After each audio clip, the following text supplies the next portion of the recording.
नमस्कार दोस्तों, स्वागत है मेरे YouTube चैनल मुकेश बैरागी मैथ्स में। और आज हम अध्याय 5 लेकर आ गए जो कि समांतर श्रेणियां अध्याय का नाम है। पार्ट 1 पहला पार्ट होगा और समांतर श्रेणियां क्या होती है इसके बारे में हम चर्चा करेंगे। चैनल पर नए हो चैनल को सब्सक्राइब जरूर करें। तो स्टार्ट करते हैं आज की क्लास। समांतर श्रेणियां, दो शब्द लिखे हुए हैं और शब्दों का अर्थ समझने के लिए अपने कुछ शब्दों के टुकड़े करने होंगे। तो समांतर का अर्थ क्या होता है कि समान अंतर। क्या होता है?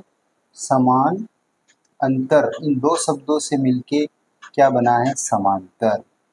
और श्रेणी का मतलब होता है क्रम, श्रृंखला।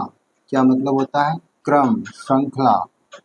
या तो इसको श्रृंखला बोलो। श्रृंखला का मतलब एक तरह की चेन, एक तरह का क्रम, ये इसका अर्थ होता है। तो समांतर का मतलब होता है समान अंतर और श्रेणी का मतलब होता है श्रृंखला या क्रम। तो समांतर श्रेणी क्या होती है उसको हम समझेंगे। देखो, जिस तरीके से मैं आपके सामने कुछ संख्याएं लिख रहा हूँ, 2, 4, 6, 8, 10, ठीक है। ये मैंने आपके सामने कुछ संख्याएं लिखी हैं, 2, 4, 6, 8, 10। इनको आपको ध्यान से देखना है और इसमें हम क्या देखेंगे कि ये 2, 4, 6, 8, 10 जो लिखा हुआ है इसमें कुछ हमें नज़र आ रहा होगा कि 2 के बाद ये 4 हुआ, यानी कि इसमें 2 जुड़ गया तो 4 हो गया। इस 4 में वापस 2 जुड़ गया तो 6 हो गया। 6 में 2 और जुड़ा तो 8 हो गया। 8 में 2 और जुड़ा तो 10 हो गया। अब आप यहाँ पर एक चीज का ध्यान लगाओ कि हर दो पदों के बीच का अंतर कितना आ रहा है? 2 आ रहा है। यानी कि इन दोनों के बीच का जो गैप है वो कितना है? 2 है। इन दोनों के बीच का गैप कितना है? 2 है। इन दोनों के बीच का गैप कितना है? 2 है। तो इन दोनों के बीच का गैप भी कितना है? 2 है। इसका मतलब ये होता है कि समान अंतर है। क्या है इनके बीच में? समान अंतर है। तो ये जो 2, 4, 6, 8, 10 हैं, यह समांतर श्रेणी कहलाती है। इसका अर्थ ये होता है कि वह श्रेणी जिनमें दो पदों के बीच का अंतर हमेशा एक जैसा रहता है, दो पदों के बीच का अंतर हमेशा एक जैसा रहता है, समान अंतर रहता है, तो वह श्रेणी समांतर श्रेणी कहलाती है। तो ये एक समांतर श्रेणी है, ठीक है। तो आपको बेसिक चीज जो मैंने बताई समांतर श्रेणी के बारे में वो समझ में आई होगी। अब मैं आपको इसमें और आगे हम बढ़ते हैं और इसमें किस पद को क्या बोला जाता है, तो आप ध्यान से यहाँ देखना है आपको कि ये वाला जो पद होता है ये A1 है, ये A2 है, ये A3 है, ये A4 है और ये A5 है। इसका मतलब क्या होता है? A1 का मतलब होता है कि पहला पद, A2 का मतलब है दूसरा पद, A3 का मतलब है तीसरा पद, A4 का मतलब है चौथा पद और A5 का मतलब है पांचवा पद। तो यहाँ पर ये जो श्रेणी है 5 पदों वाली श्रेणी है, ठीक है। अब इसमें एक महत्वपूर्ण चीज ये होती है कि जो हम डी निकालते हैं, डी का मतलब होता है कि कॉमन डिफरेंस, जिसको अपन बोलते हैं सार्व अंतर। क्या बोलते हैं? सार्व अंतर।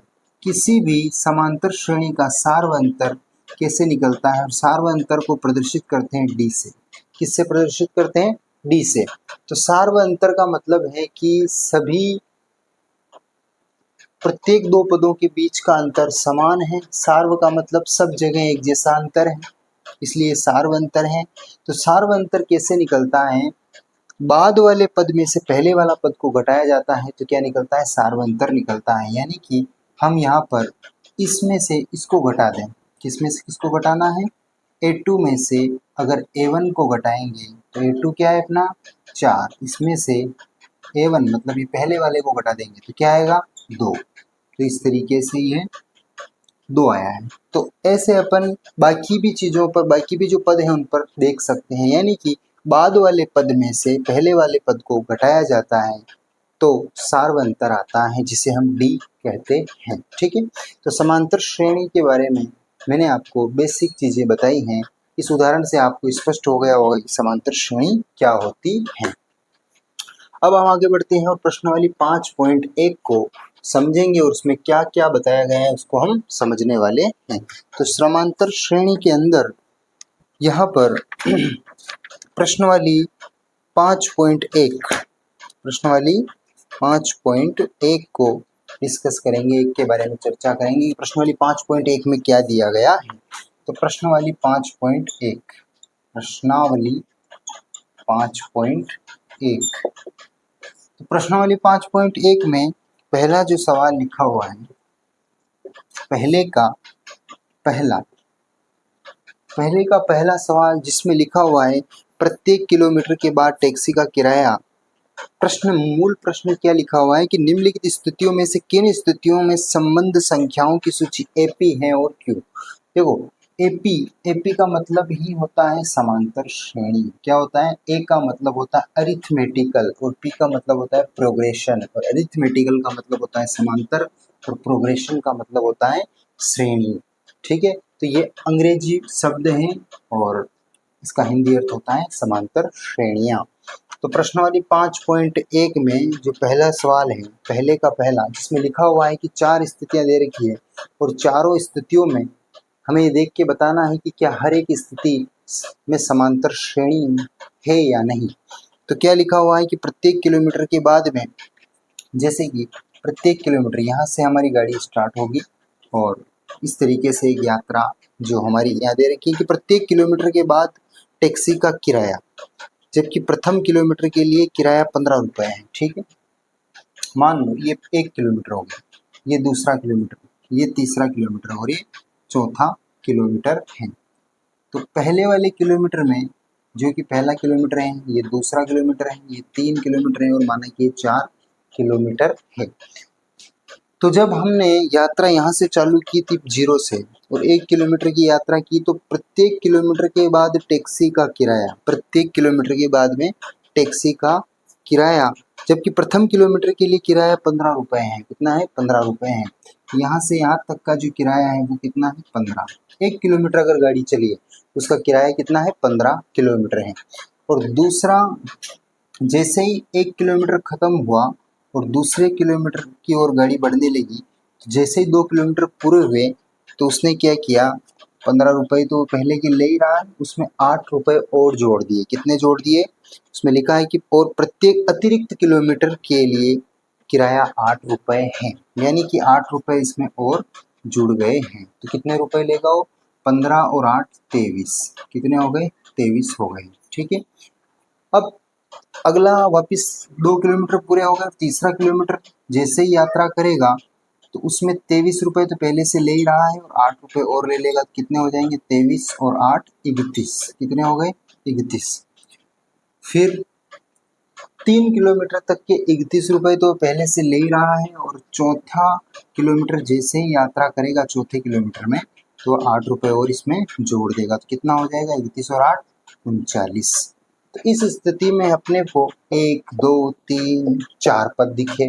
अब इन चारों ही पदों को देखना है और पता लगाना है कि क्या यह जो शाब्दिक की बात बता रखी है क्या इसमें समांतर श्रेणी है क्या। तो देखो, समांतर श्रेणी है कि नहीं है उसका पता कैसे लगाएं। अपने को 4 पद दिख रहे हैं, 1 2 3 4। पहला पद क्या है? 15। लास्ट का पद क्या है? 39। ये दूसरा है और ये तीसरा है और ये चौथा है। ठीक है, तो अब इन चारों ही पदों में हमें ये देखना है कि इसमें क्या इनका डिफरेंस, क्या इनका अंतर बराबर आ रहा है क्या। तो देखो, 23 में से 15 जाता है, कितना बचता है? 8। कितना बचा? 8। 31 और 23 के बीच में कितना गैप है? 31 और 23 के बीच में कितना गैप है? तो ये भी 8 है। कितना है? 8। 31 और 39 के बीच में कितना गैप है? ये भी 8 है। इसका मतलब ये हुआ कि इनके बीच का अंतर समान है। बीच का अंतर क्या है? समान है, इसलिए यह समांतर श्रेणी का उदाहरण है। ठीक है, अगला जो इसमें है 5.8 5.1 के अंदर किसी बेलन में उपस्थित हवा की मात्रा, जबकि वायु निकालने वाला पंप प्रत्येक बार बेलन की शेष हवा का 1/4 भाग बाहर निकाल देता है। तो इसमें यह जो स्थिति है इसमें समांतर श्रेणी नहीं है। ठीक है, और तीसरी जो स्थिति है उसको फिर हम देखेंगे और तीसरी स्थिति में क्या, तीसरे वाले सवाल में क्या वह स्थिति समांतर श्रेणी की है उसको हम स्पष्ट करते हैं। पहले का तीसरा, तो पहले का जो तीसरा है क्या लिखा हुआ है? पहले का तीसरा लिखा है कि प्रत्येक मीटर की खुदाई के बाद एक कुआं खोदने में आई लागत, जबकि प्रथम मीटर खुदाई की लागत 150 रुपये है। कितनी है? एक कुआं है जिसको खोदा जा रहा है। ठीक है, 1 किलोमीटर तक एक मीटर। 1 मीटर जैसे यहाँ से यहाँ तक 1 मीटर हो गया, कितना हो गया? 1 मीटर तक खुदाई करी उसने।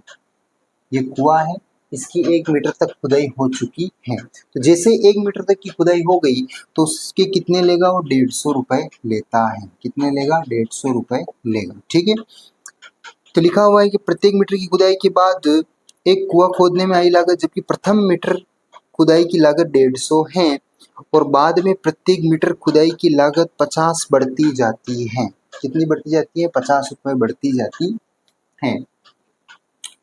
तो वापिस 1 मीटर, अगर अगला मीटर और खोदेगा एक कुआं तो इसमें 50 और जुड़ जाएगा, तो कितना हो जाएगा? 200 रुपये। फिर अगला मीटर और खुदाई करेगा तो ये तीसरा मीटर होगा, ये 2 मीटर, ये तीसरा मीटर, तो तीसरे मीटर में वापस 50 और जुड़ जाएगा, 250 रुपये हो जाएगा। कितना हो जाएगा? 250 रुपये। फिर वापस 1 मीटर और खुदाई करेगा, यानी कि ये चौथा मीटर है, चौथा मीटर खुदाई करेगा तो 250, तो पहले के हो ही रहे हैं और 50 रुपये और जुड़ गए तो कितने हो गए? 300 रुपये हो चुके हैं। तो अब अपने को ये देखना है कि ये जो रुपए है इसमें समांतर श्रेणी है क्या? तो समांतर श्रेणी का पता कैसे चलता है कि दूसरे वाले पद में से पहले वाले पद को घटाओ। दूसरा वाला पद क्या है? 200। पहले वाला पद क्या है? 150। 200 में से 150 घटाते हैं तो कितना बचता है? 50। बाद वाले पद में से पहले वाला पद घटाने पर अगर अंतर एक जैसा आता है, देखो 250 में से 200 गया, कितना आया? 50। 300 में से 250 घटाया तो कितना आया? 50। यानी कि बाद वाले पद में से पहला वाला पद घटाया गया तो समान अंतर प्राप्त हुआ है। इसका मतलब यह भी समांतर श्रेणी का उदाहरण है। ठीक है, अब हम अगले सवाल की ओर बढ़ते हैं। दूसरा, इसी प्रश्नवाली का दूसरा प्रश्नवाली जो 5.1 चल रही है, प्रश्नवाली 5.1 का दूसरा सवाल, प्रश्नवाली 5.1 का दूसरा सवाल कवर करेंगे, जिसमें दे रखा है दूसरे का पहला दी हुई एपी के प्रथम 4 पद लिखिए, जबकि प्रथम पद ए और सार्वअंतर डी निम्नलिखित हैं। तो पहला लिखा हुआ है यहाँ पर, पहले को हल करेंगे अपन। और क्या चीज अपने को दे रखी है? दिया है। क्या लिखेंगे? जो चीजें दे रखी होती है उसको लिखते हैं दिया है।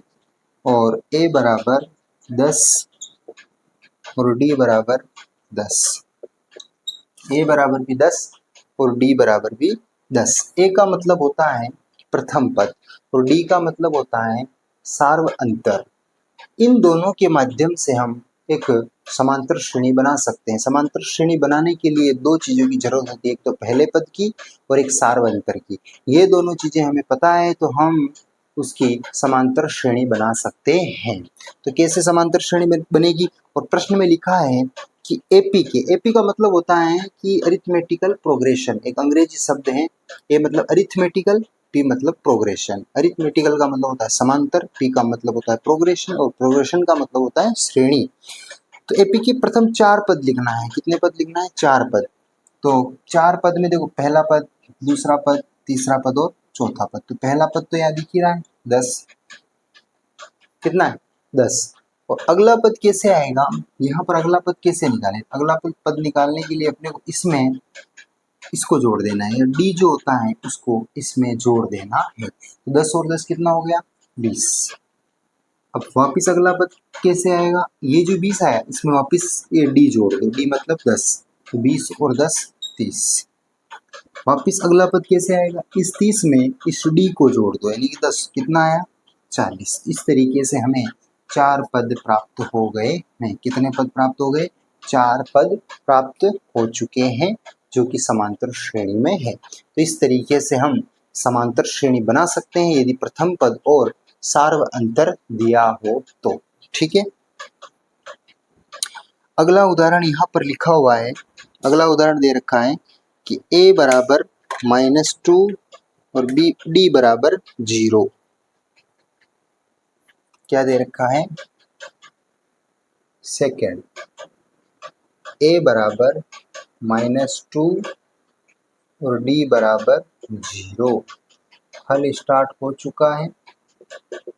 ये चीजें अपने को दे रखी है तो हम लिखेंगे दिया है। क्या है? दिया है। तो क्या क्या दे रखा है? a बराबर -2 और d बराबर 0। तो a बराबर -2, तो a का मतलब होता है पहला पद। तो पहला पद क्या दे रखा है? -2। और अपने कितने पद बनाने? 4। तो पहला पद तो बन गया। दूसरा पद कैसे बनेगा? मैंने बताया था, इसमें क्या जोड़ दो? इस d को जोड़ दो, यानी 0 को जोड़, मतलब -2 में 0 जोड़ेंगे कितना आएगा? -2। फिर -2 में 0 जोड़ेंगे कितना आएगा? -2। फिर -2 में 0 जोड़ेंगे तो -2 यानी -2। तो इस तरीके से अपने को 4 पद प्राप्त हो चुके हैं। और ये चारों पद क्या? समांतर श्रेणी है। ये जो दिख रहा है ये समांतर श्रेणी है। तो समांतर श्रेणी का पता कैसे चलता है कि बाद वाले पद में से पहले वाले पद को घटाओ और देखो कि इनके बीच का अंतर कितना आ रहा है। तो घटाना है बाद वाले पद में से। देखो बाद वाला पद लिखा, पहले वाले पद को, ये पहले वाला पद, ये बाद वाला पद, यानी ये तो ये है और ये है। इसको क्या करना है? घटाना है। तो घटाना है तो उसका घटाने का चिन्ह ये अलग से लगाना पड़ेगा। अब इनका हिसाब करना है। इनका हिसाब कैसे होगा? -2 माइनस का माइनस में गुणा हुआ तो +2, -2 और +2 कितना होता है? 0। क्या होता है? 0। तो यह स्थिति हर जगह ऐसी की ऐसी होगी, 0 0 0। इसका मतलब क्या होता है कि जो सार्व अंतर आया वो क्या है? समान आया है। क्या है? समान आया है। इसका मतलब समान अंतर आया है, और समान अंतर आया है इसलिए इसका नाम है समांतर श्रेणी। तो 2 उदाहरण, 2 सवाल कंप्लीट होते हैं। ठीक है। इसी तरीके से आप बाकी सवालों को भी इसके कर सकते हो। इसी तरीके से अपन पहला पद और सार्वंतर दिया हो तो इस तरीके से हम उनको निकाल सकते हैं। अब तीसरा जो सवाल आता है उसको आप ध्यान से देखो। 5.1 का तीसरे का पहला हम करेंगे, देखेंगे उसमें क्या लिखा हुआ है। तो तीसरे का पहला,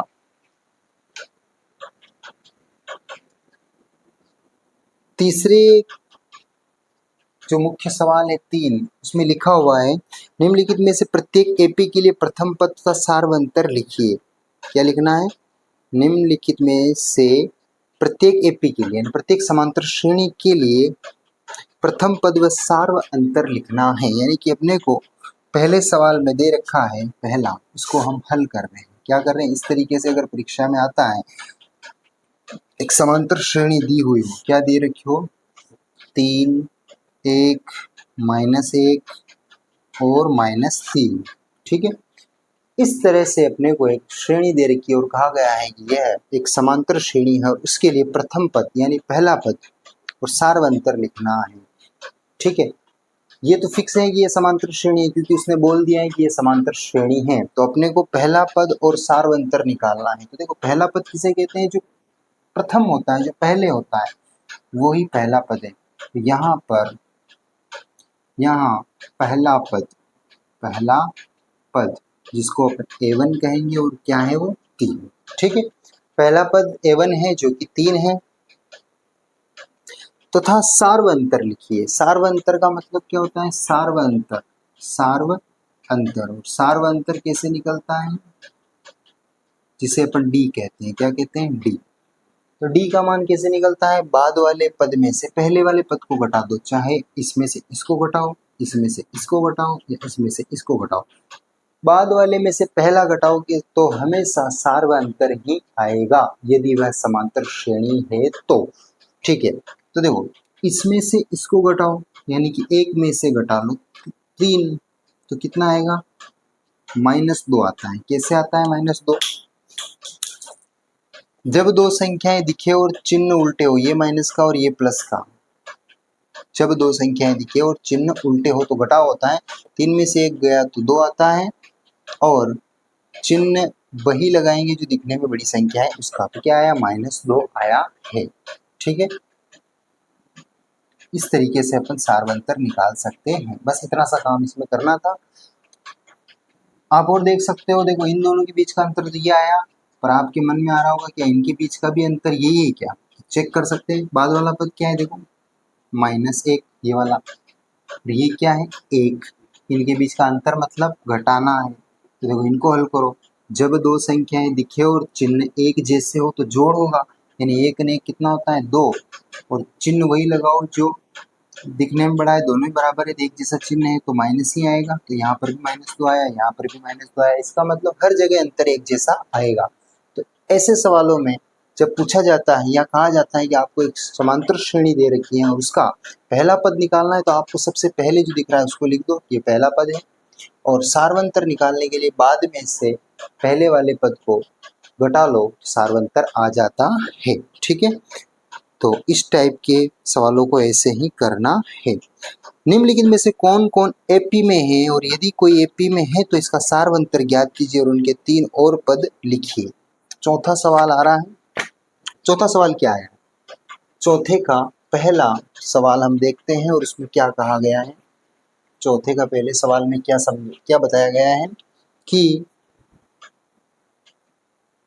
चौथा है जिसका पहला सवाल पर हम बात करेंगे कि क्या वह कह रहा है। निम्नलिखित में से कौन कौन एपी में है, यानी कि बहुत सारे सवाल दिए हुए हैं, बहुत सारी श्रेणियां बना रखी हैं, और जिसमें ये पूछा जा रहा है कि कौन कौन एपी में है, यानी कौन कौन समांतर श्रेणियां हैं, इसकी हमें पहचान करनी है। यदि कोई एपी में है तो इसका सार्वंतर ज्ञात कीजिए। यदि कोई एपी में है यानी कि समांतर श्रेणी में है तो इसका सार्वंतर ज्ञात करो और इनके 3 और पद लिखो। ठीक है, इनके 3 और आगे के पद लिखना है। तो पहला उदाहरण लिखा है 2, 4, 8, 16। क्या लिखा है, 2, 4, 8, 16। इस तरीके से अपने को एक श्रेणी दे रखी है।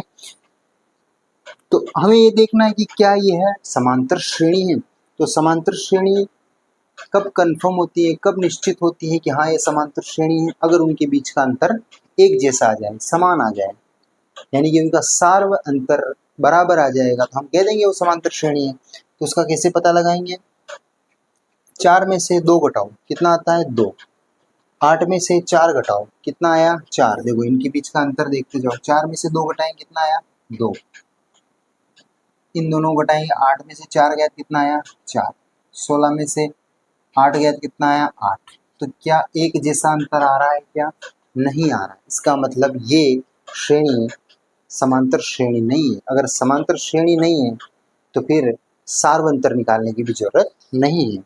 ठीक है, अगले उदाहरण को देखते हैं।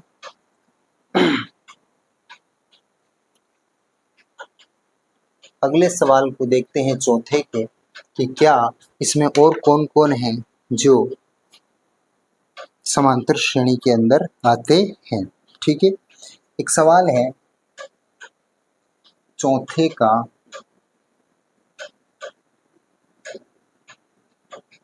7वां।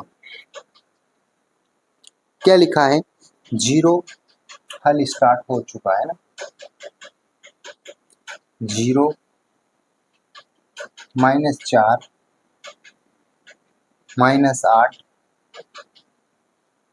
और -12 और इस तरीके से आगे अनंत तक। क्या ये समांतर श्रेणी में है, तो फिर चेक कर लेते हैं अपन। इसमें से इसको घटाओ क्या आएगा -4, इसमें से इसको घटाओ, अलग घटा के देख लो। -8 में से घटाना है -4 को, किसको घटाना है -4 को। ठीक है, तो इसको हल करेंगे तो -8 की जगह -8, माइनस का गुणा माइनस में तो प्लस, और ये 4, और क्या आएगा इसका उत्तर 4, और चिन्ह ये लगाना है तो कितना आया -4, यानी इनको घटाने पर भी -4 आया। क्या इनको घटाने पर भी -4 आ रहा है, क्या देख लेते हैं। देखो -12 बाद वाला पद ये है, पहले वाला पद ये है, तो बाद वाले को पहले लिख दिया और जो पहले था उसको बाद में लिख दिया, और घटाना है मतलब ये घटाओ का निशान, -12 माइनस का माइनस में गुणा हुआ तो +8। ठीक है, और इनका हिसाब करेंगे तो क्या आया, इनका हिसाब किया तो क्या आया, जब दो संख्याएं दिखे चिन्ह उल्टे हो तो क्या होगा, घटाओ, यानी 12 किस में से किसको घटाना है, बड़ी में से छोटी। 12 में से 8 गया तो 4, चिन्ह कौन सा लगाएं, ये या ये इसके आगे, उसी का लगाओ जो दिखने में बड़ी है उसका, तो दिखने में बड़ी ये है, इसका लगा देते हैं तो ये -4। इससे क्या साबित हुआ, इससे यह साबित हुआ है कि सभी का सार्व अंतर एक जैसा है, इसलिए हम कहेंगे कि ये समांतर श्रेणी है। तो इसमें कहा है कि कौन कौन एपी में है, तो हम कह सकते हैं कि जो चौथे का सातवां है वह श्रेणी समांतर श्रेणी है। और उसने क्या कहा है कि यदि कोई एपी में है, हाँ तो बिल्कुल ये एपी में है, तो इसका सार्वंतर ज्ञात करना है। क्या ज्ञात करना है? सार्वंतर ज्ञात करना है, जो कि हमने यहाँ ज्ञात कर लिया कि सार्वंतर क्या आया, -4 आया। और इनके 3 और पद लिखना है। क्या लिखना है? 3 और पद लिखना है। तो देखो 3 पद और लिखना है, यानी 1 2 3। बताओ आगे कौन सा पद आएगा? नेक्स्ट पद ज्ञात करना है, अगला वाला पद निकालना है। तो अपने को क्या करना पड़ता है? देखो यहाँ पर सार्व अंतर क्या निकला? सार्व अंतर क्या आया है बताओ? सार्व अंतर आया -4। और अगला पद निकालने के लिए हमें क्या करना पड़ता है? पहले वाले पद में सार्व अंतर को जोड़ना पड़ता है। तो देखो अपने पास पहले वाला पद क्या है? -12, और इसमें क्या जोड़ना पड़ेगा? -4, यानी जोड़ना है, और वो भी क्या है? -4। तो इसको कैसे हल करेंगे? तो इसको हल करने का तरीका है -12 ऐसा कैसे ही लिखो, प्लस का गुणा माइनस में करो तो माइनस, और ये 4। तो देखो जब दो संख्याएं दिख रही है आपको और चिन्ह एक जैसे हैं तो जोड़ होता है। जब चिन्ह एक जैसे होते हैं तब जोड़ होता है। 12 और 4 कितना होता है? 16। अब चिन्ह कौन सा लगाएं? वही लगा दो जो दिखने में बड़ी है उसका। तो दिखने में बड़ी ये दिख रही है तो इसका लगा देते हैं।